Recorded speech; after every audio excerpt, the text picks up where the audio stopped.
ಮಳವಳ್ಳಿ ಪಟ್ಟಣದ ಗಂಗೆಪುತ್ರರ ನಾಡಿನಲ್ಲಿ ಮೇಳೈಸಿದ ಸುತ್ತೂರು ಜಯಂತಿ ಮಹೋತ್ಸವದ ಭಾವೈಕ್ಯತ ರಥಯಾತ್ರೆ.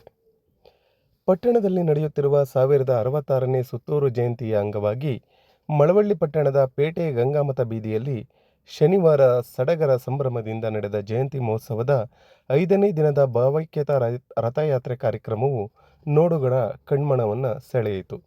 ಶನಿವಾರ ಬೆಳಗ್ಗೆ 7 ಗಂಟೆಯ ಸಮಯದಲ್ಲಿ ಗಂಗೆಪುತ್ರರ ನಾಡಿನಲ್ಲಿ ಗಂಗಾ ಪರಮೇಶ್ವರಿ ಮಹಾದ್ವಾರದ ಬಳಿ ಆಗಮಿಸಿದ ಆದಿಜಗದ್ಗುರುಗಳ ಉತ್ಸವ ಮೂರ್ತಿ ಹಾಗೂ ಪರಮಪೂಜ್ಯ ಶ್ರೀಗಳನ್ನು ಸುತ್ತೂರು ಪರಂಪರೆಯಂತೆ ಪೂಜೆಯನ್ನು ಸಲ್ಲಿಸಿ ಸಡಗರ ಸಂಭ್ರಮದಿಂದ ಬರಮಾಡಿಕೊಂಡರು.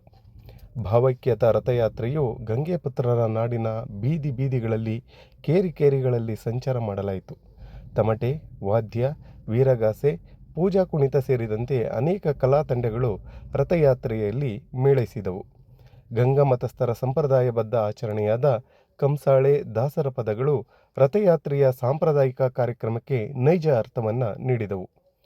ಪ್ರತಿಯೊಂದು ಮನೆಯ ಕುಟುಂಬಸ್ಥರು ಉತ್ಸವ ಮೂರ್ತಿಗೆ ಪೂಜೆ ಸಲ್ಲಿಸಿ ಸುತ್ತೂರು ಶ್ರೀಗಳ ಆಶೀರ್ವಾದ ಪಡೆಯುವ ಮೂಲಕ ತಮ್ಮ ಭಕ್ತಿಭಾವದಲ್ಲಿ ಮಿಂದೆದ್ದರು. ಪ್ರತಿಯೊಂದು ಮನೆಯ ಮುಂದೆ ಅಂದ ಚಂದದ ರಂಗೋಲಿ, ತಳಿರು ತೋರಣ, ಸಿಂಗಾರ ಭಕ್ತಿಯ ಪರಾಕಾಷ್ಠೆಯನ್ನು ಮೆರೆಸುವಂತಿತ್ತು. ಶ್ರೀಗಳ ಪಾದಸ್ಪರ್ಶದಿಂದ ತಮ್ಮ ಮನಗಳು ಸಂತುಷ್ಟವಾಗಿರುವಂತೆ ಪ್ರತಿಯೊಬ್ಬರೂ ಭಾವಪರವಶರಾದರು. ಸರಿಸುಮಾರು ಮಧ್ಯಾಹ್ನ 1 ಗಂಟೆಯವರೆಗೂ ಈ ರಥಯಾತ್ರೆ ಕಾರ್ಯಕ್ರಮವು ಜರುಗಿದ್ದು, ಪ್ರತಿಯೊಂದು ಕೇರಿಯ ಮುಖಂಡರುಗಳು ಶ್ರೀಗಳ ದರ್ಶನವನ್ನು ಪಡೆದು ಪುನೀತರಾದರು. ಶ್ರೀಗಳು ಕೂಡ ಜನರ ಭಕ್ತಿ ಪರವಶತೆಯನ್ನು ನೋಡಿ ಅಂತಃಕರಣದ ಮೂಲಕ ಆಶೀರ್ವದಿಸಿದರು. ಕೇರಿಗಳಲ್ಲೂ ಹಬ್ಬದ ವಾತಾವರಣ ಮನೆ ಮಾಡಿತ್ತು.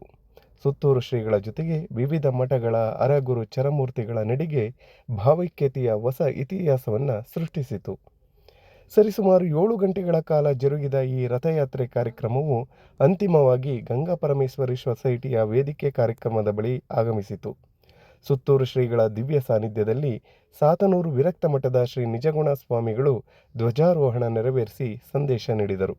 ಕಾರ್ಯಕ್ರಮದಲ್ಲಿ ಕುಂತೂರು ಮಠದ ಶ್ರೀ ಶಿವಪ್ರಭು ಸ್ವಾಮಿಗಳು ಮಾತನಾಡಿ, ಭಾವೈಕ್ಯತೆಯ ರಥಯಾತ್ರೆಯು ಕೇವಲ ಕಾಲ್ನಡಿಗೆಯಲ್ಲ, ಇದು ಪರಸ್ಪರ ಒಬ್ಬರಿಗೊಬ್ಬರು ಸಹಕಾರ ನೀಡುವುದರ ಮೂಲಕ ಜೀವನ ನಡೆಸುವ ಶುಭ ಸಂದೇಶ ಎಂದು ತಿಳಿಸಿದರು.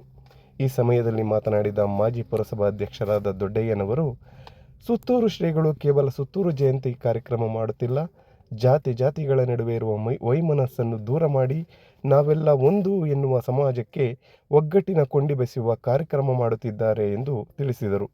ಈ ಕಾರ್ಯಕ್ರಮ ರಾಜ್ಯದಲ್ಲಿಯೇ ಒಂದು ಐತಿಹಾಸಿಕ ಕಾರ್ಯಕ್ರಮ ಎಂದು ಬಣ್ಣಿಸಿದರು. ಭಕ್ತಿ ಭಾವದಲ್ಲಿ ಮುಳುಗಿದ ಕಂಸಾಳೆ ನೃತ್ಯ. ಗಂಗಾಮತ ಬೀದಿಯ ಕಂಸಾಳೆ ನೃತ್ಯದವರು ದಾಸ ಪರಂಪರೆಯವರು. ದಾಸರು ಮಹದೇಶ್ವರನ ಹಾಡುಗಳನ್ನು ಹಾಡುತ್ತಾ ಭಕ್ತಿ ಪರವಶರಾಗಿ ಕುಣಿಯುತ್ತಾ ಭಕ್ತಿಭಾವದಲ್ಲಿ ಮಿಂದೆದ್ದರು. ಈ ಮೂಲಕ ಕಾರ್ಯಕ್ರಮಕ್ಕೆ ತಮ್ಮ ಕೇರಿಯ ಐತಿಹಾಸಿಕ ಪಾದಯಾತ್ರೆಗೆ ದಾಸ ಪರಂಪರೆಯ ಜನಪದ ಸಿಂಚನವನ್ನು ಚೆಲ್ಲಿದರು.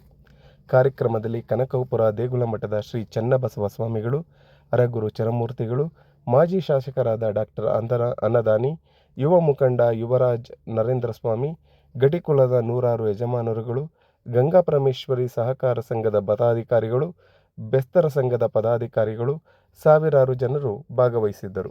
ವಿಶೇಷ ವರದಿ ಮಾಗನೂರು ಎಂ ಶಿವಕುಮಾರ್, ಮಾಮರ ಮೀಡಿಯಾ, ಮಳವಳ್ಳಿ.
ಭಕ್ತಿ ವ್ಯಕ್ತಪಡಿಸುತ್ತಿದ್ದುದು ಆನಂದ ಬಾಷ್ಪವನ್ನುಂಟು ಮಾಡುತ್ತದೆ. ಕಲಿರು ತೋರಣಗಳು, ಮಂಗಳ ವಾದ್ಯಗಳು ಇವೆಲ್ಲವೂ ಭಕ್ತಿಯ ತವರು ಮನೆಯಾದ ಗಂಗಾ ಮಠಸ್ಥ ಮೆರಗು ನೀಡಿತ್ತು. ಈ ಸಂದರ್ಭದಲ್ಲಿ ನಾವೆಲ್ಲರೂ ಭಾವೈಕ್ಯತಾ ಯಾತ್ರೆಯ ಸಂಚಲನ ಮುಗಿಸಿ ಧ್ವಜಾರೋಹಣ ಮತ್ತು ಶುಭ ಸಂದೇಶದ ಸನ್ನಿವೇಶದಲ್ಲಿದ್ದೇವೆ. ಧ್ವಜಾರೋಹಣವನ್ನ ಶ್ರೀ ವಿರಕ್ತ ಮಠದ ನಿಜಗಣ ಸ್ವಾಮಿಗಳವರು ನೆರವೇರಿಸಿಕೊಡ್ಬೇಕು ಅಂತ ಪ್ರಾರ್ಥಿಸಿಕೊಳ್ತೇನೆ.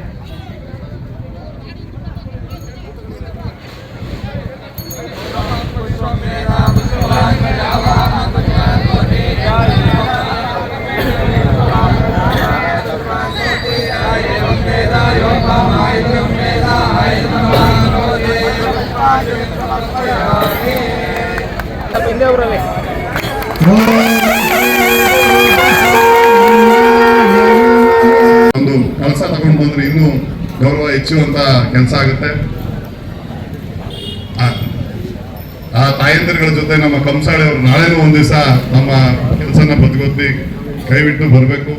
ಖಂಡಿತವಾಗ್ಲೂ ಇವತ್ತು ನಾಳೆ 2 ದಿವಸನೂ ಕಾರ್ಯಕ್ರಮ ಇರ್ತದೆ. 2 ದಿವಸದ ಕಾರ್ಯಕ್ರಮದಲ್ಲೂ ತಾವುಗಳು ಇರಬೇಕು, ದಾಸೋಹದಲ್ಲಿ ಭಾಗವಹಿಸಬೇಕು, ಎಲ್ಲ ಕಾರ್ಯಕ್ರಮಗಳಲ್ಲಿ ಭಾಗವಹಿಸಬೇಕು ಅಂತ ಹೇಳಿ ಖಂಡಿತ ನಾಳೆ 10:30ಗೆ ಎಲ್ಲರೂ ನಮ್ಮ ಪಲ್ಲಕ್ಕಿ ಉತ್ಸವಕ್ಕೆ ಶ್ರೀಗಳು ನೇತೃತ್ವದಲ್ಲಿ ನಡೀತದೆ. ಮತ್ತೆ 10 ಗಂಟೆಗೆ ಶುರು ಆಗುತ್ತೆ. ಆದ್ರಿಂದ ಅವುಗಳೆಲ್ಲ ದಯವಿಟ್ಟು 10 ಗಂಟೆಗೆ ಅಲ್ಲಿಗೆ ವೇದಿಕೆ ಹತ್ರ ಬರ್ಬೇಕು ಅಂತ ಹೇಳಿ ಕೈ ಮುಗಿದು ಮಠಕ್ಕೂ ರಾಮಾರೂಢ ಮಠಕ್ಕೂ ಚಿಲ್ಕೋಡಿಗೂ ಸುತ್ತೂರಿಗೂ ನೇರ ಸಂಬಂಧ ಇದೆಯಲ್ಲ. ಆದ್ರಿಂದ ಆ ಸಂಬಂಧ ಮತ್ತೆ ಆ ಭಕ್ತಿ ಪೂರ್ವಕವಾಗಿ ಇಲ್ಲಿ ಮೇಳೈಸಿದೆ. ಆ ಭಕ್ತಿ ಮತ್ತೆ ಮುಂದುವರಿಯಲಿ ಅಂತ ಹೇಳಿ ಅವ್ರ ಮಾತನ್ನು ಮುಗಿಸ್ತೀನಿ.